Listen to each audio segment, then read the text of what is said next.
Those doors and be part of the creative sessions of the legendary rock band's latest album, In Genesis, No Admittance.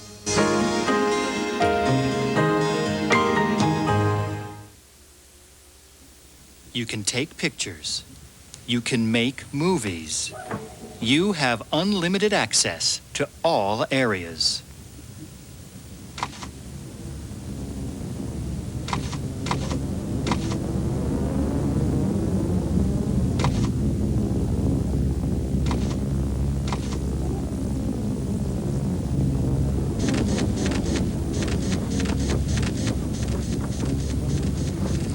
For the first time in their career, Genesis are allowing someone other than a producer into their studio. Up until now, they have kept everyone else out. They have been private about the creation of their work. Very private. Before now, no one has been allowed behind the scenes at a Genesis recording session. In the past, the producer hasn't even been allowed an assistant in the studio. But now, Mike Rutherford, Tony Banks, and Phil Collins are getting together again after spending time on their solo careers.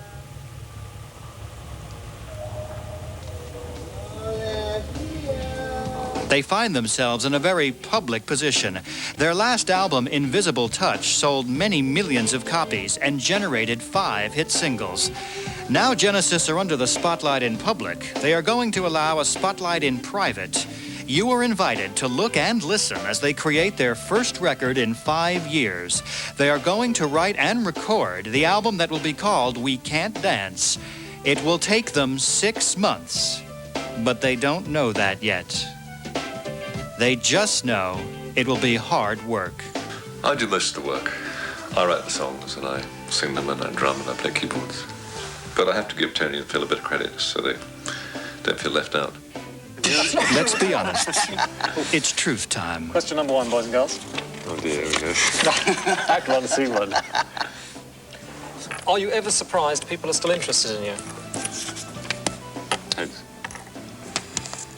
Titles. Thank you. It's so long between albums, I suppose. We've got a definite big core of hardcore fans, a large number of hardcore fans. But, you know, sometimes you're surprised that when records selling such great numbers, as the last one did, that people still remember who you are. Yeah, I mean, I've been thinking we've been going for 25 years nearly. Oh, I haven't supported any band for more than about 2 albums. Who's got the money? During this half year, Genesis will be assisted only by their 5 long-standing personal team. How many people work for you? There's Howie. Well, he doesn't work, does he? No, he doesn't. I used to be the merchandiser. I used to sell the T-shirts. And I met Hood and Jeff on another tour, Jethro Tull tour, that I was selling the T-shirts for. I mean, full-time, we have about 4 or 5 people, don't we? We have basically for us direct, but the then obviously studio we've got staff. managers. The first band I worked with was Brand X, who Phil was playing in between the Genesis tours and albums. And when they split up, Phil offered me a job just, looking after his drums, which I didn't know anything about at the time, but, I learned. There's a crew, a hardcore crew, isn't there? Yeah, I mean, the 2 guys who run the farm and the roadies. I mean, it feels like, to me, quite a small operation, really.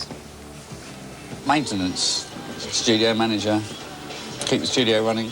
I knew some of the guys that worked with Genesis, because we used to sort of hang out in the same sort of warehouse place. And they were going out on the road, and they needed a technician.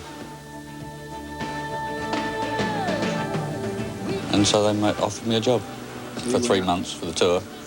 And 11 years later, I'm still here. I've worked for Mike since I started. Long time. I used to be his roadie. But then when they bought the place, they wanted somebody to look after it, and it was right up my street, really. I liked the idea. So I kind of look after the farm, take care of the general stuff.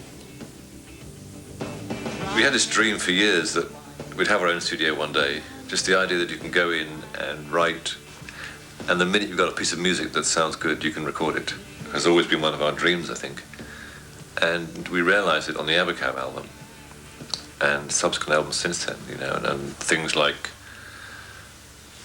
one of the best examples is a song like Mama, which was actually written and recorded within hours of actually sort of writing it. It was written and recorded at the same time.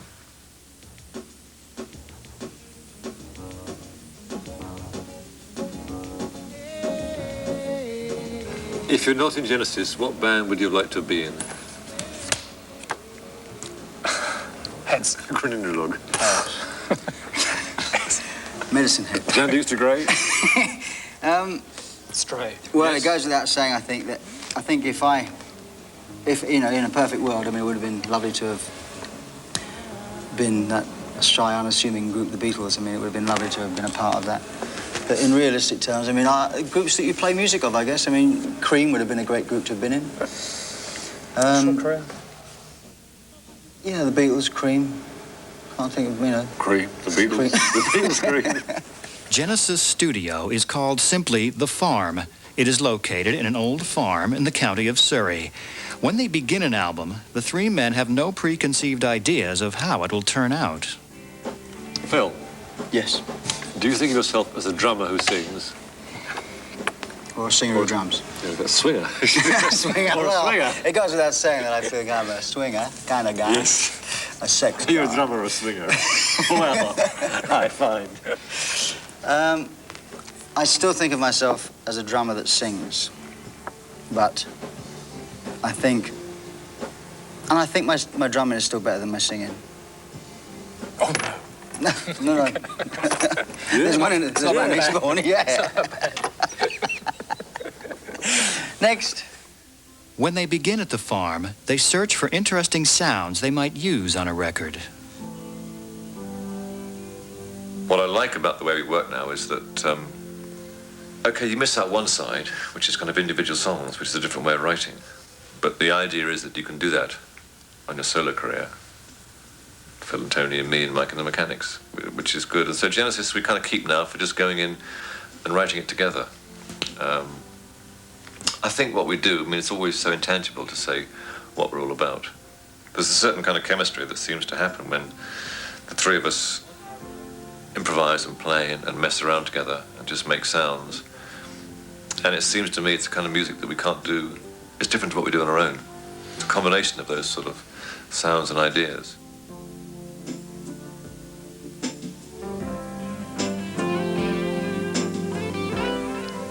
At the start, Tony and Mike each play without knowing what the other will do, and Phil sings along with whatever comes into his head, nonsense syllables or a group of words, some of which may survive to the record.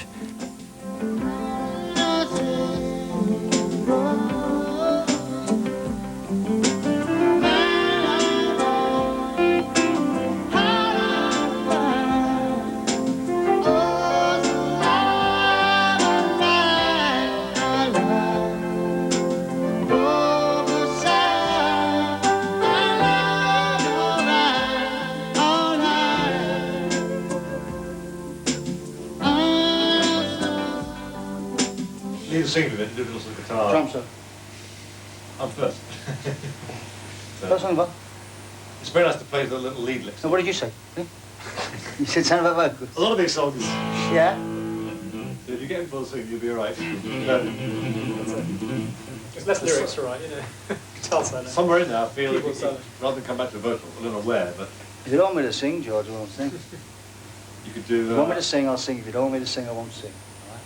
There are disagreements, but only... I missed that, sorry, this everything. No, it's okay, you didn't miss much. But I mean, I'm taking over your answer, but over 20 odd years, I think it's, given the track record of most groups, I think it is extraordinary. I'm getting teary-eyed here. But that we actually get on very well, you know, and we actually get on and we like each other and we have a lot of laughing in the studio, and I think that's very important.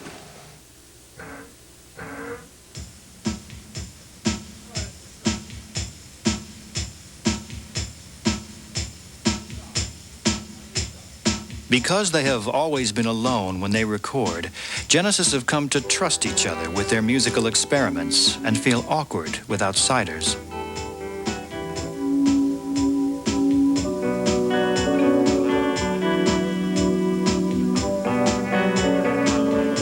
because of the way we tend to write, which is very much with Phil sort of la-laing his way through things, and Mike is playing guitar, a lot of the time, because Mike is sort of, you know, obviously doesn't know what chord I'm going to play next or something, it's much better to let the thing flow.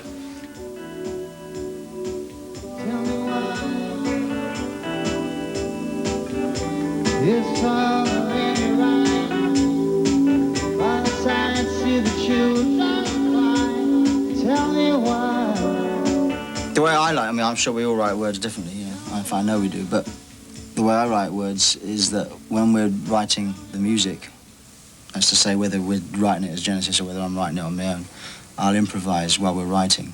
And I'll, you know, that's why you have to be around people you know and not have people around you don't know, because a lot of the time you sing rubbish, you know, and a lot of the time we play rubbish. And so you really, you know, you don't care if it's just the three of you. And eventually, if you do that long enough, and you know, over a period of, you know, years, you learn to free your mind a bit, and just to sort of improvise without even thinking about it.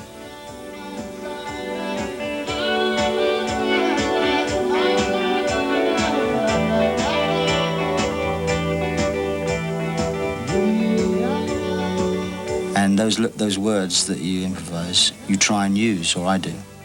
Back in the mid-70s or something, you know, I think Mike and I tended to dominate the writing very much, you know, that was how it was. And, you know, nowadays I'd say it's very much split between the three of us. And I think in a band I prefer that. It's much better if everyone's got a sort of equal thing, and everyone feels equally kind of responsible for the result and equally proud of the result. Genesis co-producer and engineer on We Can't Dance, Nick Davis. We haven't actually got an engineer, but Nick's going to be answering the phone for the reception. How do you divide the production responsibilities between the band and Nick Davis? Well, in a sense, you come to depend on the person who's behind the knobs, which in this case is obviously Nick. And it's kind of very difficult to work out the lines, because you are all working towards the same thing. Well, I think the plan is to come in next week and just put guide parts down to the songs that are in a state for doing that. Basic keyboards, basic guitars and drums, and then I think Phil wants to do real drums on songs that need real drums before moving on to the next stage. I think what was just said. That would be the highlight of the recording. This is the history of what became a hit song, No Son of Mine, starting from a noise called Elephant. Please explain the reasons for working titles and give examples. Working titles. Is it me? Heads or tails? No, you go. You just answer. Oh, I see. All right, I'll answer it. Working titles are really just a label you hang on a song so that when you talk about it next time, you remember what you're talking about. It's really just the first thing that comes into your mind, which is going to be something you can remember it by. This track, what's it called? At the moment. Why? Why? Because of this, I think.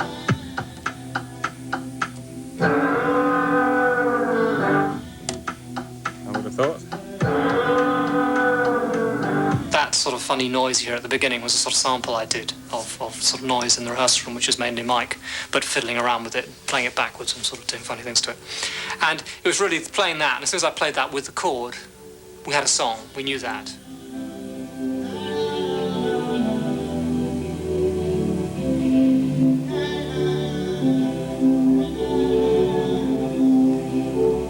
We were sitting in that room writing, and we came to the chorus, what was to become the chorus. I was singing, "No son of mine, no son, yeah, no son." And Mike said to me when we came to writing the lyrics, or dishing out the songs, to saying, "Well, I'd like to write that one.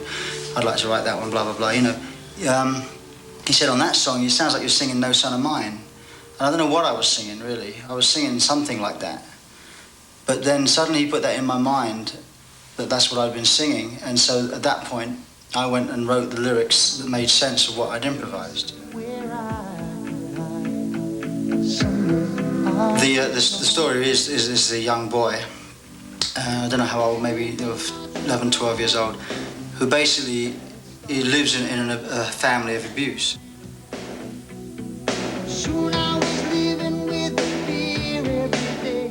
The father is the bad guy, and he just can't stand it anymore. The friction in the house, the fact that every night the guy comes home and drunk.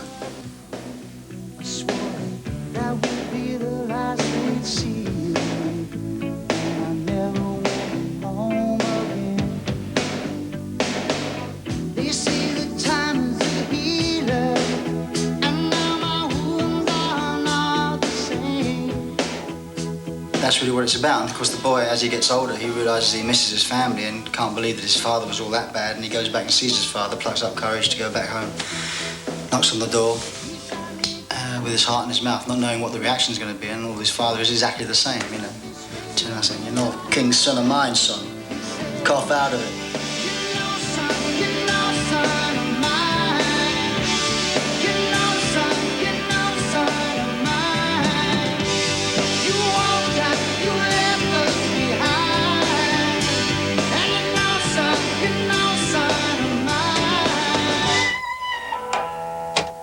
That's the best I've ever played. It's downhill from now on. What are you up to at the moment? Just trying to come up with ideas for the end of Rolling Toms. When I should just take over, do my thing. Let's take it off the best. I go pieces of the last question. How's it been getting? How you been getting on with your lyrics? 2 down, 1 to go. Which ones the ones that you've gone for? BB Hit, which I'm doing now. Which is probably going to be called, Never the Right Time. It's never the right time. Never the right time to say, or something like that. It'll have the word never in the title. There is never a time to say. Okay. This is the first time Phil Collins has been filmed recording a Genesis lead vocal. There is never a time to say. 'Cause it seems to me we've lost our way. So we carry on down the road. And we live our lives haunted by all the things. Can't you see what's going on? Okay. 'Cause we're all played out. We've lost our way. And I hope The vocal on BB Hit, which will become Never a Time, is not coming easily.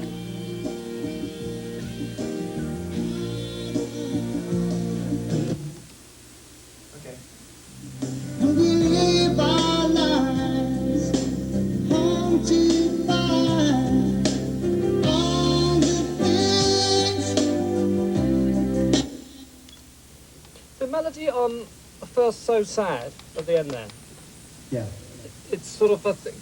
I'd be nice if we didn't go down quite as far, I think. So you go so sad.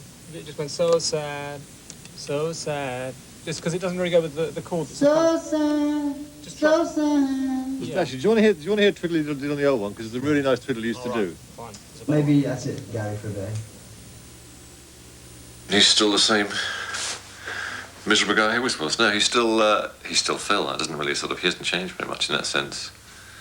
I think the way the public perceive or imagine that we operate, they seem to think somehow that because he's done so incredibly well as a solo artist, it affects what happens in here in the studio. Don't quite know why, but maybe they seem to think that, he kind of steams in and says, "No, what we're doing, lads, is, It hasn't really changed us, the studio, very much, I don't think. But you didn't play that bass drum. This bass drum you're hearing now, I didn't play. This is a machine. Steve Gadd played it. I wasn't good enough to play it, that's why. Do you all do what you want to do? Well, we do, but we compromise with each other. That's the only thing we do, really. I mean, I know nowadays that there are certain kind of chord changes that Mike and Phil, are not so into. I slip 1 or 2 in on the album, really, when they're not looking, And once I've heard it enough times and they like it, There's a good example at the beginning of Hold on My Heart. There's sort of the opening bit of that, the way it goes into the main song, as an example of the sort of things I like a lot when you sort of unusual chord changes, so it sort of just sets the song off on a different motion. Do it again? I do now, actually. Just a dodgy button. Dodgy button, Jeff. Hold on my heart, hold on my heart. Burt Bacharach's one of my early heroes, really. And I love the way he uses chords and was able to have big hits with songs that used a multitude of chords. And I suppose the song Hold on My Heart, which we call Burt, has an element of that. Provisionally named after the composer Burt Bacharach, Burt becomes Hold on My Heart. Hold on my heart. Just hold on to that feeling. We both know we've been here before. We both know what can happen. Hold on my heart, 'cause I'm looking over your shoulder. Ooh, please don't rush in this time. Don't show her how you feel. So hold on my heart. Throw me a lifeline. I'll keep a place for you somewhere deep inside. Hold on my heart. Please tell her to be patient, 'cause there has never been a time that I wanted something more.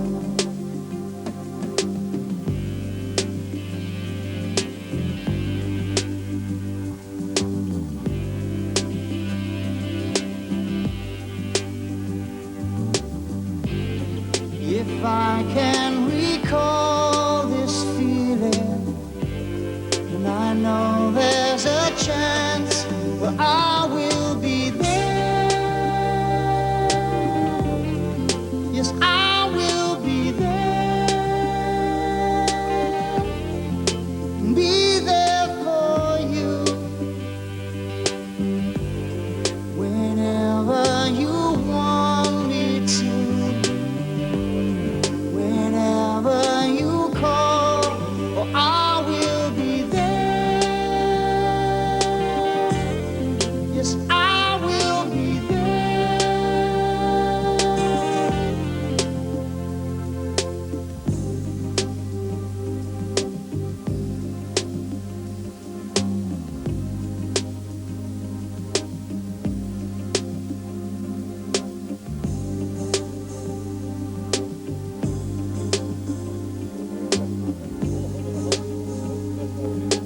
Yeah, first one was brilliant, yeah. So hold on my heart. Let's go in there. Let's go in there. All right. Do you know what Nick and I just said? We just said, very good lines, we just said, nearly all the whole of my hearts are really good. Exactly that one. Okay. I think there's a few lines I'd like to do on this track that I think we need in the choruses and verses. In chorus 2, I'll keep a place for you. That line. Yeah. Okay, and the verse that follows, lines 1 and 3. Hold on my heart, and because there has never been a time. Okay? Let's just do those. Hold on my heart. Don't let her see you crying. These guys, for instance, they haven't been together for 5 years, have they? Since Invisible Touch. And I've been away and done solo projects. Phil's been on tour, Mike's done a couple of albums, Tony's done a couple of albums.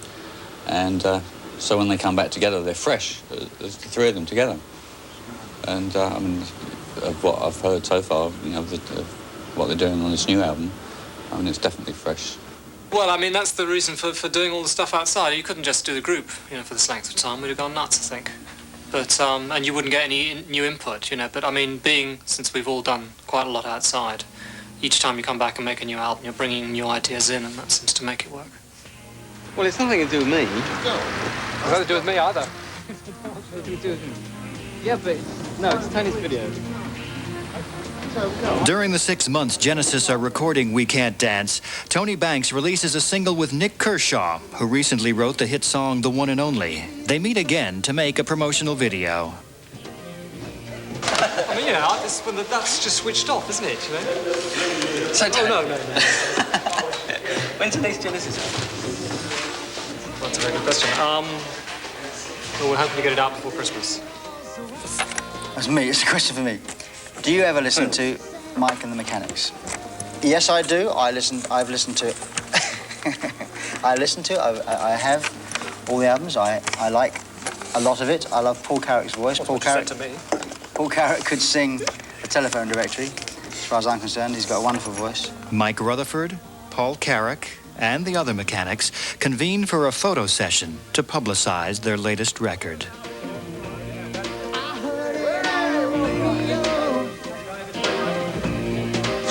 Who would you have chosen for the Ivor Novello Songwriter of the Year award? Who would I have chosen?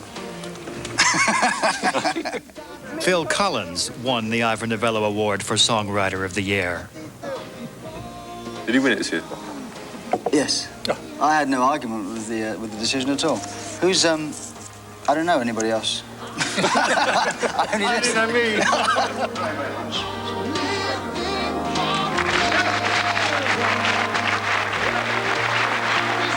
These working trips to London, the promotional leftovers of their solo work, are the only breaks Genesis get from recording We Can't Dance. They record at the farm all spring and all summer of 1991.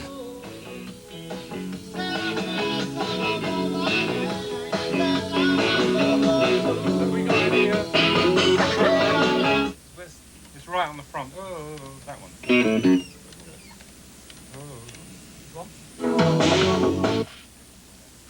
Thrown a couple of songs out, Shoreline and Bass Botty, much to Tony's upset.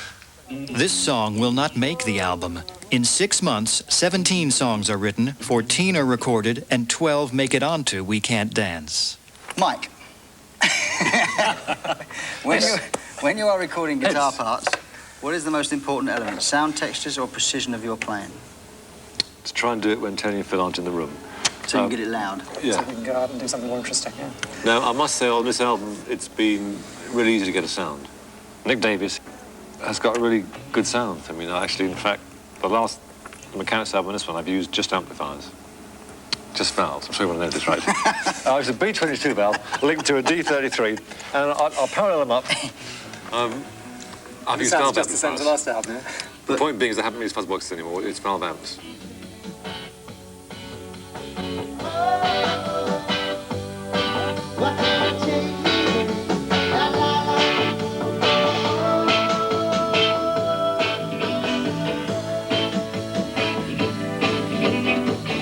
I mean, it's not like virtuoso playing, is it? It's not that. No, no, but we're not about that, really. No, it's more like it is a sound that creates an atmosphere or something. So consequently, it is. Plus the other thing, I mean, a lot of what we do, it tends to guitar-wise, especially, I just sort of do on the spot. I don't work out a part. I just go in there and play loud. And... All right. When you're bored us long enough.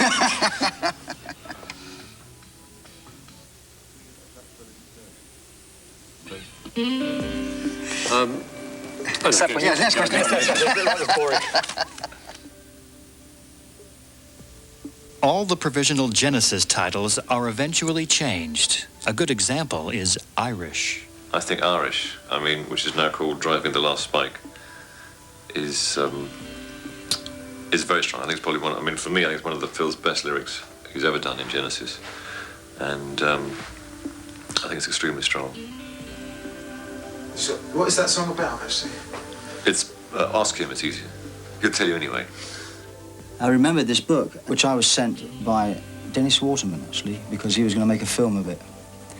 And he sent me the book because he wanted me to be in it. But the work that these guys did on the railway to make the English railways it's a very touching story because they left their families. And some of them never went home again. Some of them died very young because of the amazing conditions they were living in and working in. And the accidents they had were pretty horrific. And even if they did survive, you know, I mean, the strain on their backs and the physical strain of doing the job was just quite incredible. So I've written the words based on that, based on one person's view of it, you know, who leaves his family, not knowing if he's going to go back. He goes to work on the railways and witnesses this horrendous accident and the deceit, you know, because the people that were in charge of building the railways didn't really care. You know, I mean, it was all hush-hush, all the deaths. I mean, no one really sort of... If you weren't in that community, you didn't know about it. And so there's that sort of that shock of finding out that no one really cared about it. And then the fact that the guys really were sort of breed unto themselves, you know, and eventually he becomes hardened to the whole thing. So it's quite... That's a 10-minute song, so there's a lot of 4 pages of words.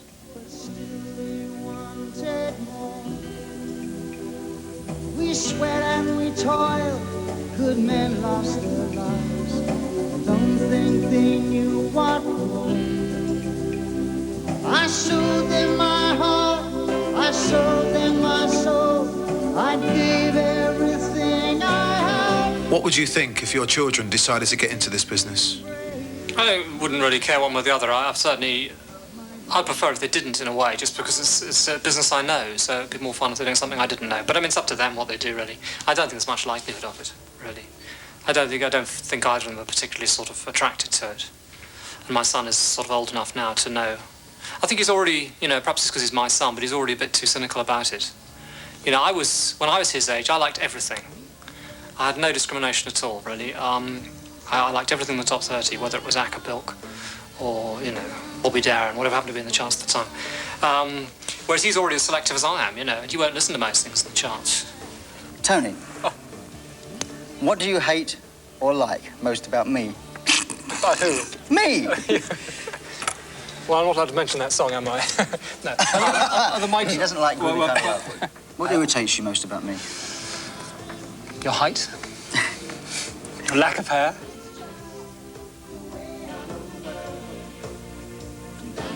I don't know, actually, what can I say? I mean, you know, the guy's here. So you talk about me behind my back? I could be totally truthful if he wasn't here. I could tell you all sorts of things.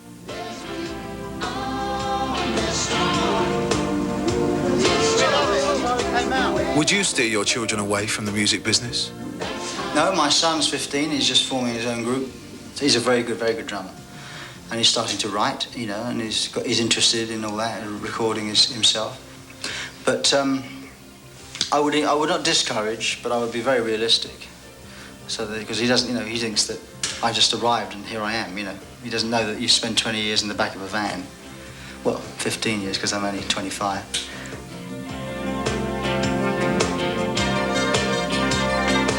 Look at that monkey run. Tom, my 10-year-old, he's a good drummer and plays the sax. I mean, if he was keen, really keen, I'd encourage him, but I wouldn't go out of my way to encourage him. Mainly because I think, I don't know, I probably sound like the old timer who says in my day, but I mean, when we started, it was all a bit of a game. It was a laugh, you know. The idea you can make a living out of doing this never occurred to you. And now it's a big business. It's gone very serious.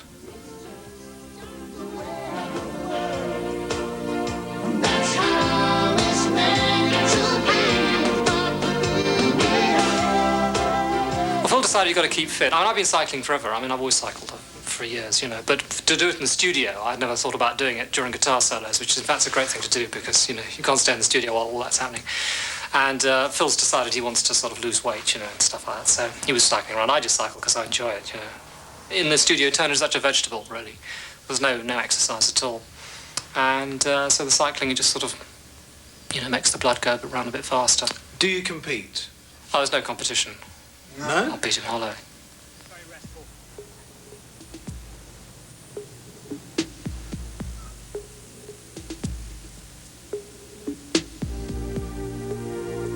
A restful-sounding song, originally called Nile, gets a Tony Banks lyric titled Fading Lights. It kind of sounds like, you know, the boat going up the Nile and the slow-moving ship in the water, that kind of thing.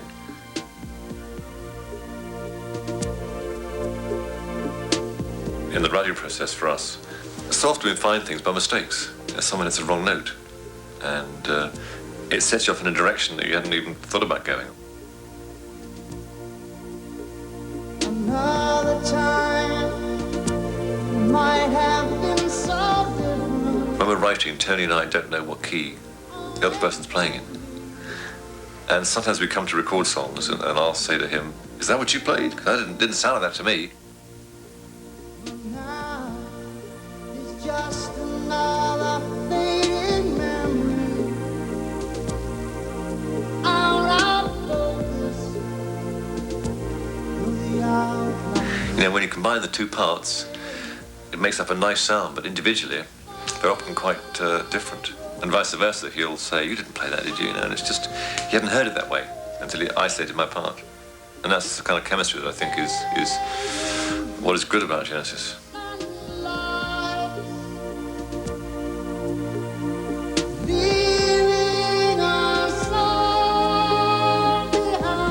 What do you think's your favourite lyric on this album? Of the ones I wrote, undoubtedly, Fading Lights, which I wrote quite quickly, in fact.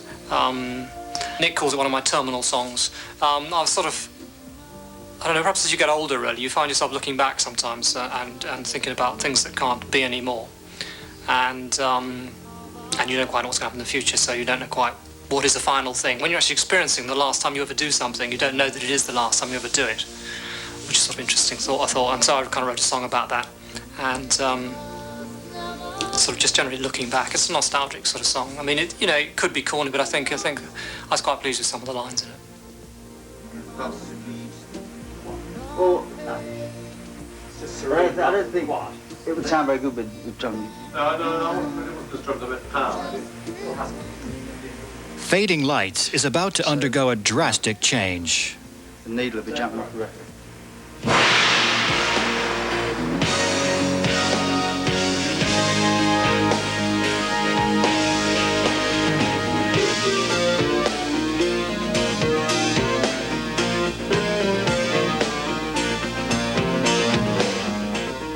I often see solos as a bit like stories and things like that. You know, when I'm doing something like the Fading Lights thing. The reason I wrote the lyric in the way that I did in the end was because I thought the idea of the solo being a sort of example of a kind of life, you know, ups, downs, and things going right and wrong and all that, is quite a nice way of doing it, you know.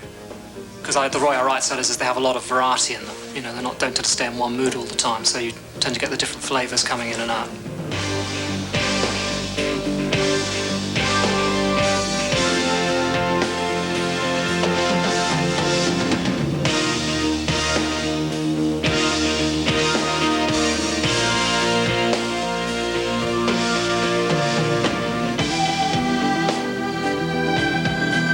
Fading Lights is nearly finished. Soon, the members of Genesis will be performing this music live on stage.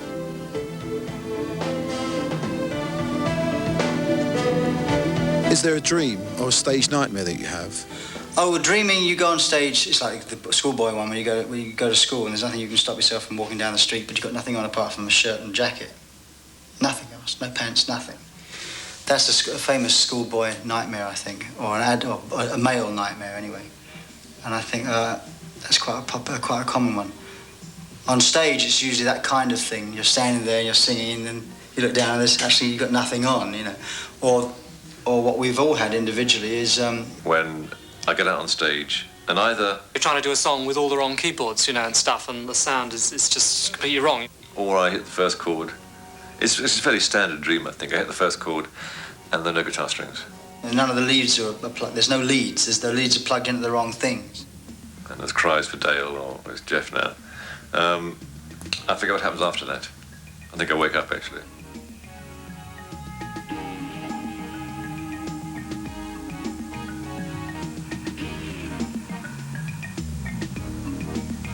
Rolling Toms is now called Dreaming While You Sleep. And you wrote the lyric for that? Yeah, well, it started off, Phil used to sing Dreaming While You Sleep. And actually, Tony was going to do the lyric, because we kind of pick out songs we want to do, and he was down to do that one, which is fine by me. But then I had an idea driving along one day it's about a guy who hits a girl. A hit and run, really. Didn't see her in the car headlights on a night in the rain, and doesn't stop. and he drives off and leaves her. But then he can't escape the fact that he hasn't told anybody, and he can't live with the guilt. So he kind of goes back to the hospital where she's lying in a coma for ever, I guess. I mean, she's still in the coma and the song finishes. And he kind of becomes attached to her. And his life gets linked up with hers, and he can't sort of escape, really.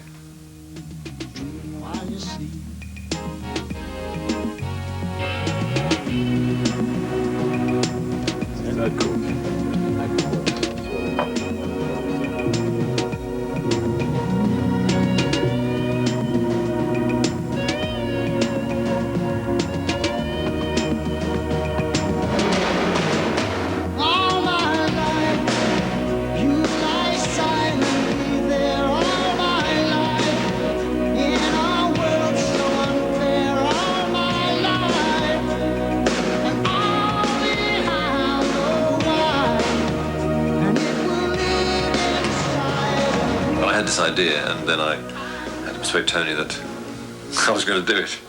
What did he say to that? Well, he didn't. I mean, he wanted to do it, but I mean, it's the way it works. I had an idea, and I said, "Well, let me try it, and if it's good, fine. If not, if it's not a great idea, then you have a go."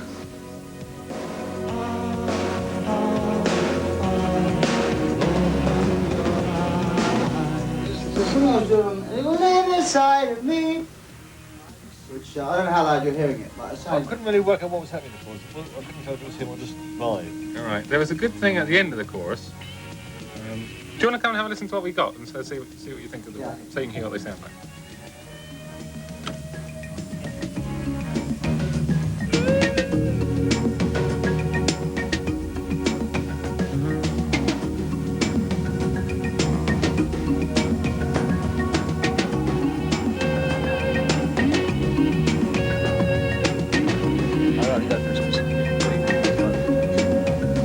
Well, I thought what it was. I mean, no one rang. It's just something. I thought. Do you want to do another part? Tony, is it true you always had a fear of flying? The first 2 or 3 times I flew in my life, I enjoyed it. And then the first time we ever flew as a band, we did a trip down to Rome, I think it was. And I found I was terrified, and I don't know why. I mean, there's nothing specific happened at all. It was a fairly gentle flight. Saw it on TV.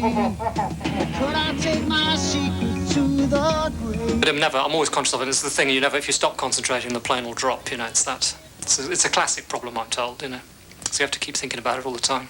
And it's very, very tense after a sort of 24-hour flight, and you're still thinking about it, trying to keep that plane in the air, but... Is that really what? This is true. You've got to think it. If you stop thinking about it, then it falls down. Sounds silly, doesn't it? After all this time, Genesis still pay attention to reviews in the music press.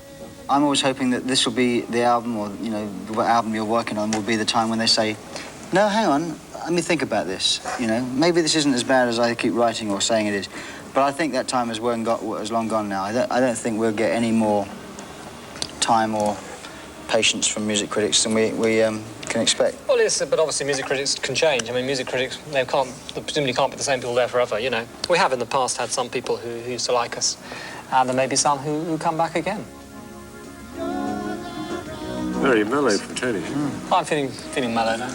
Okay. Fuck 'em, We're all I say. wankers as far as I'm concerned. Jesus, he knows me, and he knows I'm right.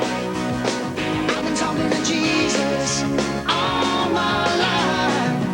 Oh, yes, he knows me, and he knows I'm The right. basic idea of the lyric was born when we wrote the song.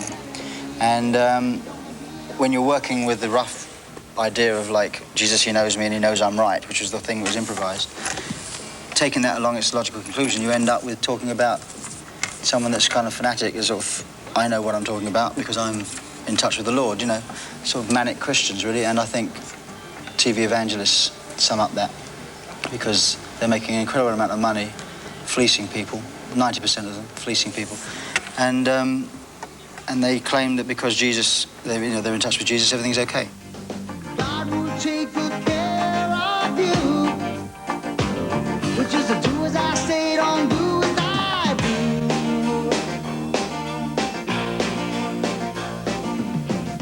do. I like Jesus, He Knows Me, which is a much more cynical song, which is more cynical than Phil normally is. He's normally a bit more sort of genuine, you know. And I mean, I'm a bit of a cynic myself, as you probably spotted, and so I like this sort of very cynical approach of that song. I like it a lot, and it sounds good too. I mean, that's the other thing about lyrics; got to actually sound good when it's sung.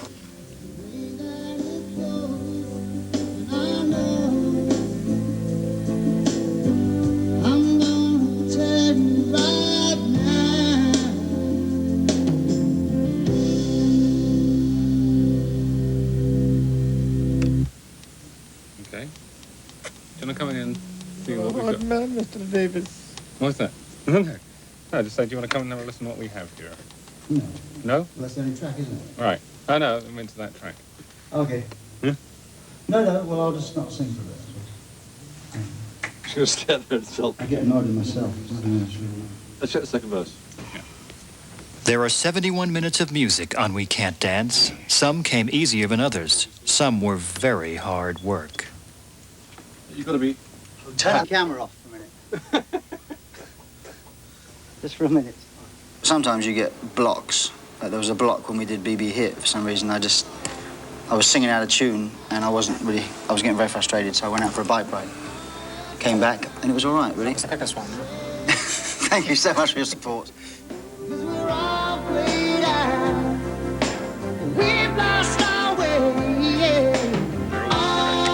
let's have all of them. That one, and that one. 3-2. I like what you played now. To 2. It's good, Nick. Davis. It's your phone number. Phone number, yeah. What have been the highs and lows of this album so far? Heads. Heads. I think the high points actually were Blue Jeans and I Can't Dance Since I Lost You, because they started off from nothing and became something. I Can't Dance. I'll show you what's on it. How to construct a hit. Some money rolling in.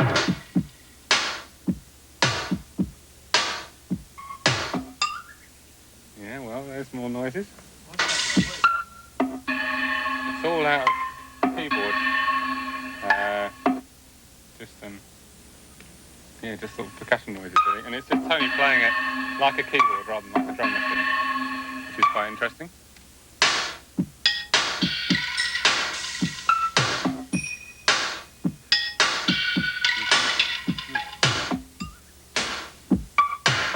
And Mike.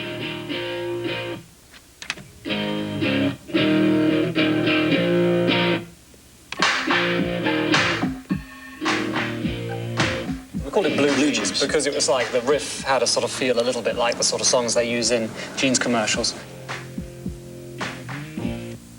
Tony grooving on this road here, which just sounds great.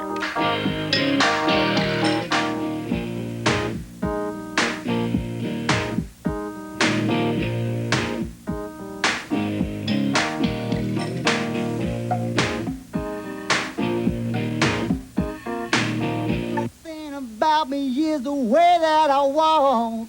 I can dance, I can sing. I'm just standing here selling. Oh, I'm checking everything is in place. You never know who's looking on. The perfect body with a perfect face. There's some bass here.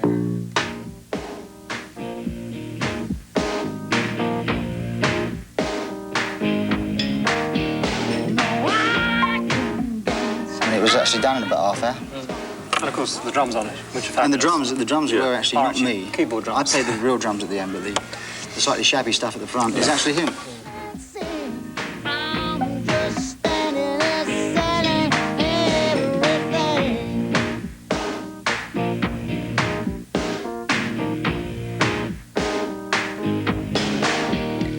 Well, I can walk.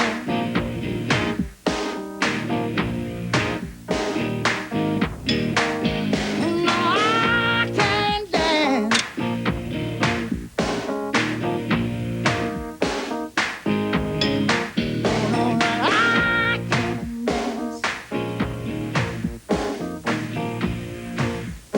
producer Nick Davis mixes the track Since I Lost You, and then the recording of We Can't Dance is all over.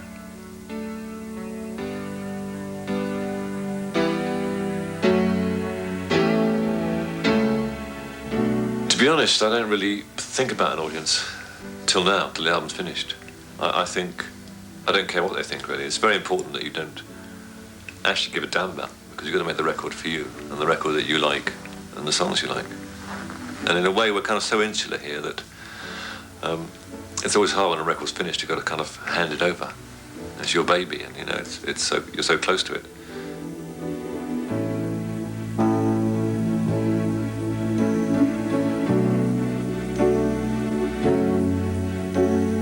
I prefer to think of successful in terms of it was a successful project, in as much as what we set out to achieve we did, and we got it to sound good. Then you let this baby go and let it run away and enter into the real world, and of course that's when people either buy it or don't, you know, as the case may be.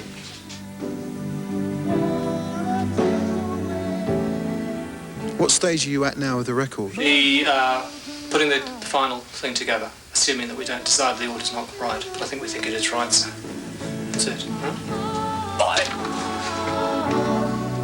No trouble at all, no fighting. Never mind. The trouble is, now what happens now is that we finish the album. It means the good bit's finished and the bad bit starts. The promotional side is something that it's just, you've got to do it. I mean, it's kind of, it's hard work. It's not much fun. The gigs are fun. So there's a big gap now till touring starts, when the work side is a little bit less fun. I've done the bit I like best, really. Done a lot of this, and I've got to do a lot of that.